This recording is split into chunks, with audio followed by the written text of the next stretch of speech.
First of all, happy Republic Day to all. Republic Day is a national holiday in India's commemorating the adoption of the Constitution of India and the country's transition to the Republic, which came into effect on 26 January, governing document of India, turning the nation following its independence from the British Raj in 1947. Republic Day is widely associated with parades, local political speeches, cultural events and ceremonies, as well as welcome to our channel, Sri Shakti TV. First of all, Happy Republic Day to all. Welcome to today's discussion on the topic Constitution. The Constitution is the cornerstone of democracy. ఇది మన rights, duties and లాస్ని నిర్దేశిస్తుంది. కానీ అందరిలో ప్రజెంటేజ్లో ఉన్న challenges ఎంతవరకు సరిపోతున్నాయి అన్న ఒక questions race అవుతున్నాయి. వీటన్నిటి గురించి మనతో మాట్లాడడానికి ఉన్నారు సౌమ్య గారు, అక్షయ గారు, మనస్విని గారు, వర్ష గారు, నక్షత్ర గారు, రవళిక గారు. లెట్స్ బిగిన్ విత్ సౌమ్య గారు. థ్యాంక్ యూ సుమన గారు. ఈరోజు మన టాపిక్ వచ్చేసి కాన్స్టిట్యూషన్. అసలు కాన్స్టిట్యూషన్ అంటే ఏంటి? జనరల్గా చెప్పాలి అంటే మన దేశం ఎలా నడుచుకోవాలో, ఏం చేయాలో, ఎలా ఉండాలో చెప్పేదే మన కాన్స్టిట్యూషన్. అలాగే ప్రతి ఇండివిజువల్స్కి ఫ్రీడమ్, రైట్స్కి గ్యారంటీ ఇస్తుంది. కానీ ఈ రోజుల్లో కాన్స్టిట్యూషన్కి చాలా ఛాలెంజెస్ కూడా ఎదురవుతున్నాయి. మీరు చెప్పిందని నేను ఒప్పుకుంటున్నాను సౌమ్య గారు. కాకపోతే నేను అబ్జర్వ్ చేసింది ఏంటంటే మన కాన్స్టిట్యూషన్లో కొన్ని రైట్స్ ఇచ్చింది, మనకి కాన్స్టిట్యూషన్లో కొన్ని రైట్స్ ఉన్నాయి. కాకపోతే కాన్స్టిట్యూషన్లో ఉన్న విధంగా బయట ఎవరు మెదులుకోవట్లేదు. అంటే ఎట్లా అంటే కొన్ని రైట్స్ పేపర్ మీద ఉన్న రైట్స్ ప్రాక్టికల్గా జరగట్లేవు. నేనేం చెప్పాలనుకుంటున్నానంటే పేపర్లో ఉన్న రైట్స్ అంటే కాన్స్టిట్యూషన్లో ఉన్న రైట్స్, ప్రాక్టికల్గా జరిగే రైట్స్ రెండింటికి లింక్ లేదని అంటున్నాను. మీరన్నది కూడా కరెక్టే అక్షయ్ గారు. నేను అదే చెప్తున్నాను, మన కాన్స్టిట్యూషన్లో ఉన్న రైట్స్ అండ్ రెస్పాన్సిబిలిటీస్ అందరికీ తెలియాలి, తెలుసుకోవాలి. తెలుసుకునేలా మన గవర్నమెంట్ చేయాలి. తెలుసుకుంటే చాలదు. నేను ఏం పాయింట్ ఏం చేయాలనుకుంటున్నా అంటే అందరూ కాన్స్టిట్యూషన్లో ఉన్న రైట్స్ని ఎక్స్పీరియన్స్ చేయలేకపోతున్నారు. ఇన్ఈక్వాలిటీ, ప్రాపర్ ఎడ్యుకేషన్ లేకపోవడం, రిసోర్స్ అవైలబుల్గా లేకపోవడం వల్ల. అవును నక్షత్ర గారు, మీరు కరెక్ట్గానే చెప్పారు. ఓకే, మనం ఇప్పటి వరకు ఫండమెంటల్ రైట్స్ గురించే చూస్తున్నాం, కానీ మనకు ఫండమెంటల్ డ్యూటీస్ కూడా ఉన్నాయి. మనం దాని గురించే మర్చిపోతున్నాం.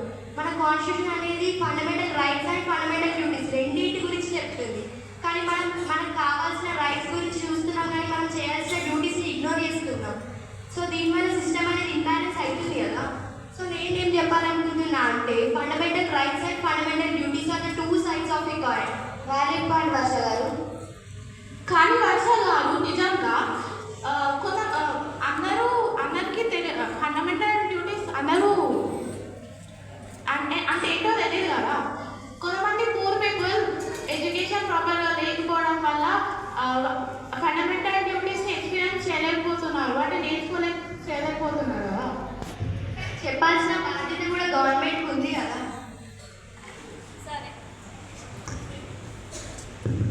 సరే, ఒకసారి నా ఒపీనియన్ కూడా వినండి. ఇప్పుడున్న మోడర్న్ వరల్డ్లో ఎన్నో చేంజెస్ వచ్చాయి. Like global interconnectivity, environmental crisis, ఇవన్నీ వచ్చాయి కదా. మనం ఇప్పటి వరకు మన కాన్స్టిట్యూషన్లో ఇప్పటి వరకు కూడా పాత లాస్నే మనం పాటిస్తున్నాం. ఫర్ ఎగ్జాంపుల్ పోస్ట్ మార్టం తీసుకోండి. అప్పట్లో లైట్స్ ఇవన్నీ ఏం లేవు కాబట్టి 6 తర్వాత పోస్ట్ మార్టం చేయదని అన్నాం. ఇప్పుడు ఇంత టెక్నాలజీ ఇవన్నీ వచ్చాయి కదా, ఇప్పటివరకు అలా ఎందుకు చేంజ్ చేయలేదు? అవును మనస్వి గారు, మంచి ఎగ్జాంపుల్ చెప్పారు.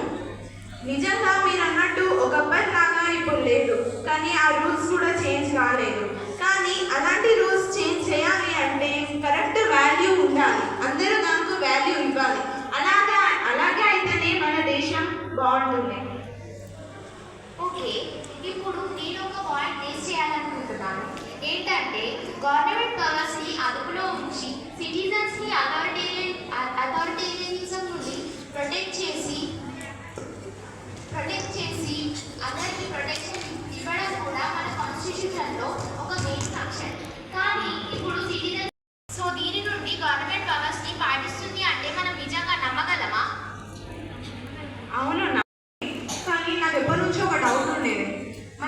కాన్స్టిట్యూషన్ నవంబర్ 26కి వచ్చింది అంటారు కదా, మరి మనం ఎందుకు రిపబ్లిక్ డే అనేది జనవరి 26కి సెలబ్రేట్ చేసుకుంటాం?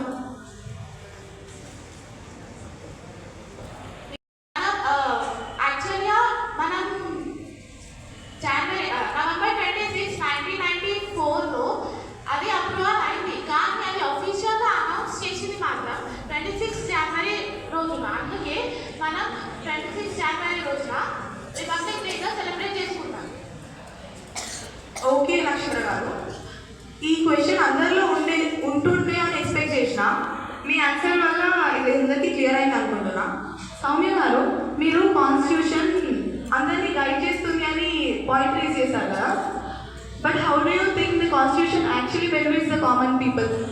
కాన్స్టిట్యూషన్ అంటేనే మనకు బేసిక్ రైట్స్ ఏంటో చెప్తుంది, like freedom of speech, free trial and protection against discrimination. ఈ రైట్స్ వల్ల మన పీపుల్ చాలా డేర్గా ఉండగలుగుతున్నారు.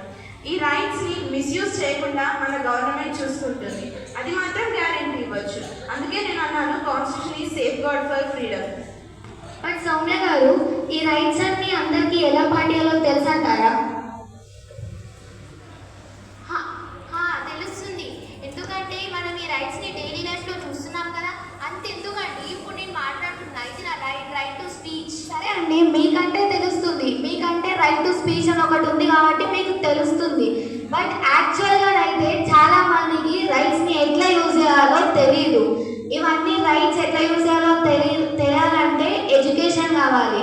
ఇప్పుడు మన ఇండియాలో ఎడ్యుకేషన్ లేని వాళ్ళు చాలా మంది ఉన్నారు కదా, అట్లా అంటే వాళ్ళకి తెలియదన్నట్టే కదా. రైట్స్ చెప్పండి, అంటే రైట్స్ తెలియజేయండి. సరే చెప్తామండి. మనస్విని గారు, మీరు రైట్స్ ఏంటో చెప్పండి. చెప్తానండి, అందులో ఏముంది, తెలియని వాళ్ళకు కూడా తెలుస్తుంది కదా. Right to equality, right to freedom, right against exploitation, right to freedom religion, cultural, educational, right to freedom religion. Manaswini గారు, మీరు చెప్పిన రైట్స్ వల్ల తెలియని వాళ్ళకి తెలుస్తుందని అనుకుంటున్నాను. అక్షయ్ గారు, మీరు అన్నారు rights in paper, rights in ప్రాక్టికల్గా ట్రాన్స్లేట్ అవ్వట్లేదు అని. మరి కామన్ పీపుల్ రైట్స్ని ఎంజాయ్ చేస్తున్నాయి అనుకుంటున్నారా? Unfortunately citizens are not enjoying their rights. దీనికి చాలా కారణాలు ఉన్నాయి. దాంట్లో కొన్ని ఎట్లాంటివంటే డిస్క్రిమినేషన్, పోవర్టీ, ఇలాంటివన్నీ. అంటే వీటి వల్ల అంటే రైట్స్ ఇచ్చే దాంట్లో ఒక లోపం ఉంది. ఏంటంటే బ్యాక్వర్డ్ క్లాసెస్కి రైట్స్ అన్నీ సరిగా అందడం లేదు. దానివల్ల అందరు సిటిజన్స్ సరిగా ఎంజాయ్ చేయడం లేదు రైట్స్ని. అవునండి, ఇట్లాంటి అడ్డంకులు ప్రజలకి వాళ్ళ రైట్స్ కోసం ఫైట్ చేయడానికి బ్యారియర్స్. నక్షత్ర గారు, మీరు మెన్షన్ చేశారు కదా సిస్టమేటిక్ ఇష్యూస్ వల్ల పీపుల్ రైట్స్ ఎంజాయ్ చేయలేకపోతున్నారని. మరి మీ ఉద్దేశంలో గవర్నమెంట్ ఏం చేస్తే రైట్స్ అందరికీ ఈక్వల్గా అప్లై అవుతాయి అనుకుంటున్నారు? గవర్నమెంట్ సిటిజన్స్ని డిస్క్రిమినేషన్ ఇంకా ఇంజస్టిస్ నుండి రక్షించడానికి క్రూషియల్ రోల్గా ప్లే చేస్తుంది. కానీ అందరూ దీన్ని కానీ మనం సిటిజన్స్కి వాళ్ళ రైట్స్ని ఎంకరేజ్ చేయడానికి వాళ్ళకి కూడా ఛాన్స్ ఇవ్వాలి కదా. అంటే ఇప్పుడు కొన్ని లాస్ అనేవి ఉన్నాయి. మన పీపుల్ అనే వాళ్ళు వాటిని మంచిగా యాక్టివ్గా యూజ్ చేసినప్పుడే కదా మనం కూడా ఎంకరేజ్ చేయగలుగుతాం. అవును వర్ష గారు, నిజమే. మంచి పాయింట్ తీశారు వర్ష గారు. మీరు అన్నారు కదా ఫండమెంటల్ రైట్స్ కన్నా ఫండమెంటల్ డ్యూటీస్ కూడా ఇంపార్టెంట్ అని. మరి కామన్ పీపుల్ ఫండమెంటల్ డ్యూటీస్ని ఫాలో అవ్వాలంటే మనం ఏం చేయొచ్చు, అంటే ఎలా ఎంకరేజ్ చేయొచ్చు? సో దీనికి మెయిన్ అనేది ఎడ్యుకేషన్. మన సివిల్ ఎడ్యుకేషన్ అనేది ఇప్పుడు రైట్స్ అని చెప్తుంది, రైట్స్ ఉన్నాయి అని చెప్తుంది. కానీ రైట్స్ ఎక్కడ వాడాలి, ఎట్లాంటి రెస్పాన్సిబిలిటీస్లో వాడాలి, ఆ రైట్స్కి ఉండే రెస్పాన్సిబిలిటీస్ ఏంటి అని చెప్తలేదు కదా. మనం అవి కూడా వాళ్ళకి తెలియజేయాలి కదా. సో ఇప్పుడు కొంతమంది విలేజర్స్ ఇట్లా ఉంటారు కదా, వాళ్ళని మనం అన్నిట్లలో డెమోక్రసీ, పాలిటిక్స్ అట్లా అన్నిట్లలో మనం వాళ్ళని ఎంకరేజ్ చేస్తే కదా వాళ్ళకు కూడా తెలుస్తుంది. ప్రజెంట్ ఉన్న సిచ్యువేషన్లో ప్రతి ఒక్కరు నా రైట్స్ అని అంటున్నారు, కానీ వాళ్ళ డ్యూటీస్ని మాత్రం ఎవరు సరిగా పాటించడం లేదు. అంటే ఎవరైతే డ్యూటీస్ సరిగ్గా పాటిస్తారో వాళ్ళకే రైట్స్ని కరెక్ట్గా యూజ్ చేసుకునే హక్కు ఉందని అంటాను నేనైతే. అవును అక్షయ్ గారు, ఇది కరెక్ట్.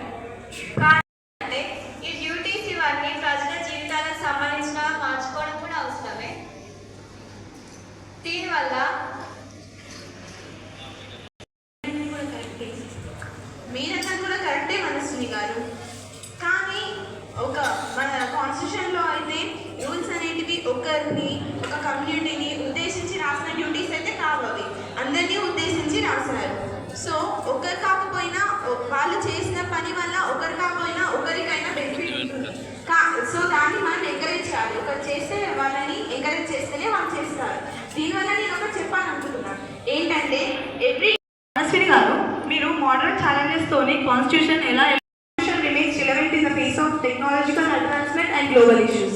ఇప్పుడున్న మోడర్న్ టెక్నాలజీకి అనుకూలంగా మనం కొన్ని కాన్స్టిట్యూషన్స్ని ప్రిన్సిపల్స్ని ఇంకా challenges data privacy and environment challenges ఇవన్నీ ఎంకరేజ్ చేయాలి. దీనివల్ల మనం కొన్ని లాస్ కూడా చేయాల్సి వస్తుంది. పాత దాన్ని రీచ్ చేయకుండా దీనికే ఇంకా న్యూ రెగ్యులేషన్స్ని యాడ్ చేస్తే అయిపోతుంది. కానీ మనసుని garu are we not risking over internet the constitution to face problems? Okay Radhika garu, మీరు అనేది కూడా నాకు అర్థమైంది. కానీ మనం అన్ని విధాలుగా ఆలోచించాలి కదా. ఫర్ ఎగ్జాంపుల్ రిజర్వేషన్ తీసుకుందాం. అప్పట్లో బ్లాక్ అండ్ క్లాసెస్ వాళ్ళు ఎక్కువ ఉండేవాళ్ళు కాబట్టి రిజర్వేషన్ తీసుకొచ్చారు. మరి ఇప్పుడు సిచ్యువేషన్స్ అన్ని కొంచెం బెటర్ చేశారు మనస్విని గారు. మీరు చెప్పింది కూడా కరెక్టే. జవనిక గారు, మీరు ముందు గవర్నమెంట్ ఓవరేజ్ గురించి పాయింట్ రేజ్ చేశారు కదా. కాన్స్టిట్యూషన్ అనేది పవర్ని నెగిటివ్ వేలో తీసుకునే వాళ్ళ దగ్గర నుండి కామన్ పీపుల్ని ఎలా సేవ్ చేస్తుంది అనుకుంటున్నాను. The Constitution sets clear limits for government powers. ప్రాక్టికల్గా మనం చూసే కేసెస్లో అసలు గవర్నమెంట్ పవర్స్ కరెక్ట్గా పాటించట్లేదు. సో దీనిని చేంజ్ చేయడానికి మనకి రబేజ్ సిస్టమ్ కావాలి. రబేజ్ సిస్టమ్ అంటే స్ట్రిక్ట్ అండ్ పవర్ఫుల్ సిస్టమ్ అండి. చెక్స్ అండ్ బ్యాలెన్సెస్ కరెక్ట్గా ఉండాలి. Courts, lead and social society important role వేయాలి. అంతే. ఎంతో మంది చట్టాన్ని మిస్యూజ్ చేయడానికి చూస్తున్నారు.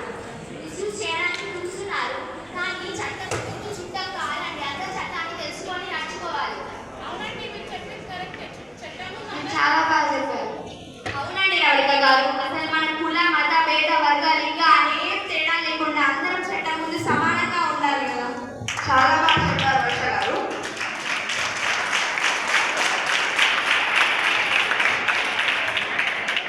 మరి మనం ప్రజల్ని ఎలా ఎంకరేజ్ చేయగలం వాళ్ళ రైట్స్ అండ్ రెస్పాన్సిబిలిటీస్లో ఎంగేజ్ అవ్వడానికి? మనం దీనికోసం కొన్ని ప్రోగ్రామ్స్ అరేంజ్ చేయొచ్చు కదా. అంటే విలేజెస్లో ఇల్లిటరసీ వాళ్ళ గురించి మనకు కొంచెం కొన్ని స్పీచెస్ అరేంజ్ చేసి మనం ప్రోగ్రామ్స్ మాత్రం చేస్తే అంటే వాళ్ళు మనం చెప్తే వాళ్ళు నమ్ముతారంటారా?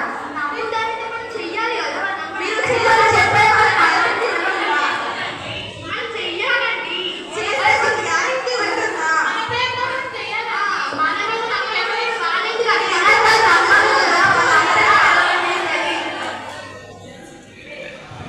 ఓకే, అర్థమైంది. మనమే ఫస్ట్ స్టెప్ వేయాలి. ఎందుకంటే మనం అవన్నీ ఆలోచిస్తున్నాం కాబట్టి మనం కూడా చూసుకోవాలి. కాన్స్టిట్యూషన్ ఫ్యూచర్ జనరేషన్స్కి ఎఫెక్టివ్గా ఉండాలంటే ఏం చేయాలనుకుంటున్నారు? చెప్పండి అక్షయ్ గారు. చెప్తున్నాం. ఇది నిజంగానే మంచి క్వశ్చన్. మన ఫ్యూచర్ జనరేషన్స్ గురించి మనం యూనిటీగా ఉండి ఉండగల మనం ఎట్లా చెప్తగలుగుతున్నారు? అందుకే కదా కొన్ని ప్రోగ్రామ్స్ చేయాలి. ప్రోగ్రామ్స్ గురించే కదా మా అక్షయ్ గారు. అదే మేము కూడా మాట్లాడుతున్నాం కదా. అదే మరి మేము కూడా అదే చెప్తున్నాము. మేము కూడా చెప్పండి. సరే చెప్పేదాకా వినండి. మరి మీరు చెప్పండి ఫస్ట్. మీరేం చెప్పక వినండి అంటే ఏం వినమంటారండి? మన యూనిటీగా ఉండి కాంబినేషన్ ఆఫ్ ఎడ్యుకేషన్ ఉండాలి.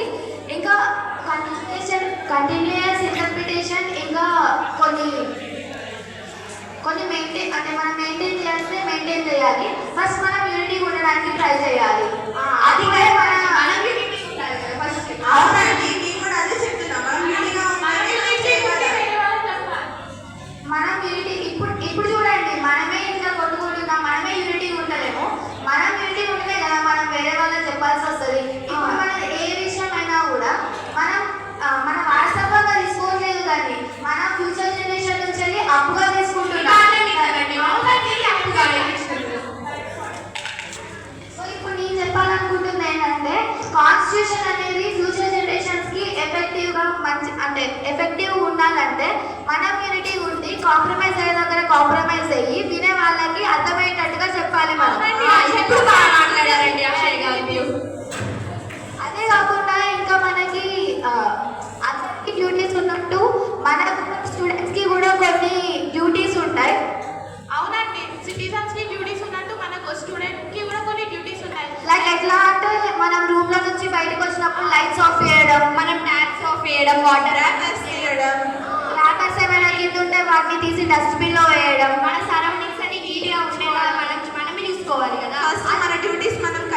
చేయాలి. అంటే మనం చూడాలి, అదే కాకుండా మన ఫ్యూచర్ జనరేషన్స్కి ఇన్స్పైర్ చేయాలి. ఫ్యూచర్ జనరేషన్స్ ఒకవేళ మనం మన డ్యూటీస్ కరెక్ట్గా చేస్తేనే మనం వేరే వాళ్ళకి చెప్పగలుగుతాం. అవును కదా, మనకంటే మన రైట్ని మనం అడగగలం.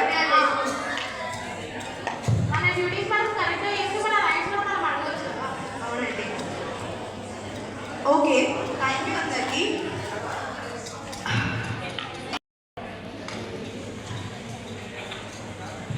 యాక్చువల్లీ మన ప్రేమలు కూడా అదే చెప్తారు. కాన్స్టిట్యూషన్లో ఉన్న కొన్ని రూల్స్, ఇంకా ఉన్న కొన్ని రూల్స్ మనం డైలీ లైఫ్లో పాటిస్తే మంచిది.